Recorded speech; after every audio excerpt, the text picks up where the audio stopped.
Seguimos con la siguiente parte, con el versículo 8.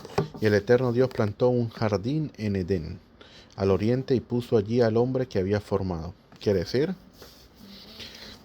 no se dice jardín del Edén, sino jardín en Edén. Quiere decir, habían dos, uno no tiene que ver con el otro. Un lugar se llama Edén y otro se llama el jardín. ¿Quién? En el jardín colocó Dios colocó al primer hombre en el jardín. ¿Quién? Él tenía que hacer lo que tenía que hacer. Por ejemplo, en el jardín tenía que trabajar y hacer lo que tenía que hacer. Vamos a ver poco a poco, explicar para que podamos entender qué fue lo que sucedió, qué es lo que él tenía que hacer y no hizo, para del jardín llegar al Edén. Edén, de por sí en hebreo, Edén viene siendo disfrute.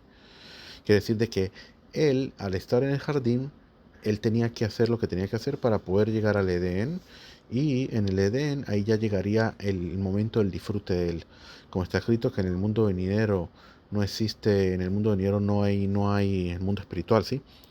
No existe la comida, no hay comida, no hay competencias, no hay bebidas, ni ¿cómo es que se llama? Ni relaciones íntimas con mujeres ni nada por el estilo, ¿no? Como dicen los árabes, que supuestamente ellos se explotan y tengo 79 vírgenes y todo lo demás. ¿Qué tiene que ver una cosa? Estamos en el mundo espiritual no existe eso. Entonces, dice los sadikim están sentados con una corona en su cabeza y disfrutan de la presencia divina. Ese es el disfrute, hay un disfrute espiritual. Pero él tenía que hacer eso para poder llegar allí. Aquí vamos a ver una cosa muy interesante, que hay varias formas de interpretación de la Torah, de cómo entender y estudiar la Torah. Una de ellas es cuando la Torah trae algo clali, algo general, y después se mete en detalle y después vuelve otra vez a general. O se queda en el detalle, o de ahí se tiene que aprender qué viene a explicarme de eso. Aquí lo viene a hablar una de ellas. Dice, cuando, cuando un enunciado general es seguido por un relato, este último constituye la ampliación detallada de lo primero. O sea, al principio habló en general, después habló en relato, o sea, concluyéndome qué era lo que en cosas detalladas. Entonces dice allí, viene a detallarte lo primero. En este caso dice la frase, y creó Dios al hombre, que fue que se dijo anteriormente, es la cláusula general. Creó al hombre, sí, en general. Pues omite los detalles acerca a partir de qué lo creó y qué fue lo que ocurrió con él, cómo lo creó, como dice después más anteriormente, que lo creó del polvo de la tierra y todo lo demás, influyó vientos, aire en sus narices, todo lo que dice allí. No lo dice después. Entonces dice, por eso en este contexto la Torah explica de nuevo que el eterno Dios formó al hombre del polvo de la tierra, que hizo brotar, dice después que hizo brotar del jardín del Edén para él, que lo puso en el jardín del Edén, y que hizo caer sobre él un profundo sopor, que era un sueño, para formar de su cuerpo a la mujer. Quien escucha este segundo relato, la primera vista piensa que se trata de otro acto de creación, pero en realidad no es más que la relación detallada del primer enunciado. Y de igual modo, con respecto a los animales domésticos, la Torah escribió de nuevo que el eterno Dios había formado de la tierra todo animal del campo, con el propósito de explicar ahí mismo que Dios los trajo al hombre para que éste les pusiera nombres, así como para enseñar acerca de las aves que fueron creadas de las ciénagas. Muy importante, que entonces que todo viene siendo un solo relato, todo tiene los detalles y todo lo demás se fueron dando poco a poco. Entonces aquí dice, entonces el eterno Dios hizo brotar de la tierra todo árbol agradable a la vista y buena para el alimento. Hizo brotar quiere decir, habla específicamente sobre el jardín del Edén. No habla acerca de los demás árboles de la tierra, ya que ello no tendría relación con el contexto. De todas maneras, dicen que habían 613 árboles en el jardín, de todo tipo, para alimento. Y todos los árboles en ese momento, todos eran árboles de alimento. Hay que tener en cuenta que dice, todos los árboles en ese momento eran de alimento. No, no existía el árbol que no tuviera alimento, como hoy en día, que hay árboles que no dan fruto, no, pueden dar de repente otras cosas, pero fruto de alimento no dan. Eso solamente viene después del pecado del hombre. Que los hay árboles que dan fruto y otros árboles que no dan frutos. Y el árbol dice, y el árbol de vida en medio del jardín, y el árbol del conocimiento de lo bueno y lo malo. Habían dos árboles en medio del jardín, uno el árbol de la vida y el otro el árbol de lo bueno y lo malo.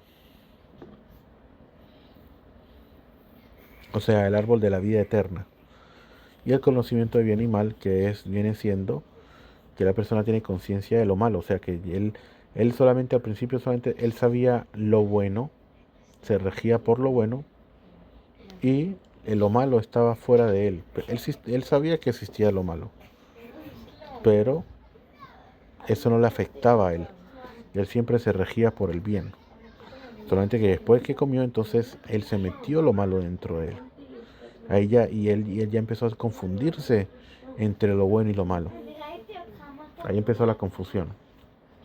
Y un río salía del Edén para regar al jardín, y de allí se dividía y se convertía en 4 vertientes. El nombre de uno era Pishón, el cual rodeaba toda la tierra de Javilá, donde está el oro. El oro de esa tierra es bueno, allí hay cristal y piedra de onice. El nombre del segundo río era Gijón, el cual rodeaba toda la tierra de Cush. O sea, Cush viene siendo África. El nombre del tercero río era Hidekel, el cual pasaba al oriente de Ashur. Y el cuarto era el río de Perat. El río de Perat quedaba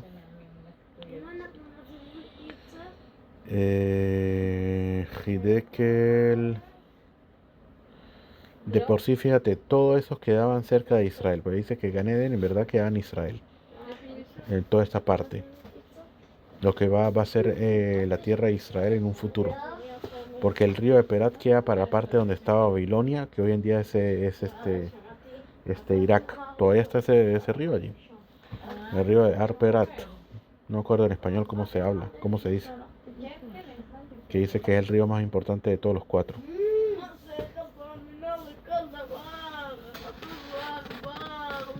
El río de Perat sería en este caso el Éufrates. El oriente de Ashur. Ashur quedaba cerca de aquí. Era uno de los descendientes nieto de Noé. Entonces todos ellos quedaban prácticamente cerca de aquí. Fíjate, un poco aquí en África, un poco aquí en Babel, en Babilonia, donde quedaba Irak. Y todos esos 4 quedaban allí en el medio. Ahí donde estaba, ahí está, todo eso estaba el jardín del Edén. Ok, dice aquí que el Pishón es el río del Nilo, el río principal de Egipto. Y debido a que sus aguas se incrementan y suben y riegan la tierra, es llamado Pishón, término relacionado con la palabra del versículo, y sus jinetes se desplagaron.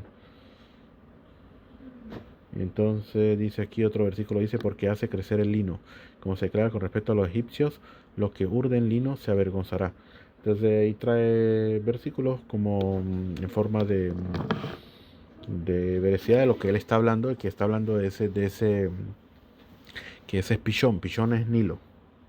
Entonces, como dijimos, fíjate, Pishón viene siendo la parte baja, el sur de Israel. El Perat viene siendo donde estaba Babel.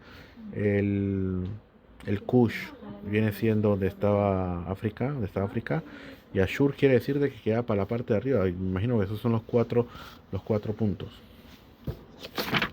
O Hidekel en ese momento. Aquí dice que en el Tratado de Berajot, en la página 59, a este río se le ha dado el nombre de Tigris en español. Así dice.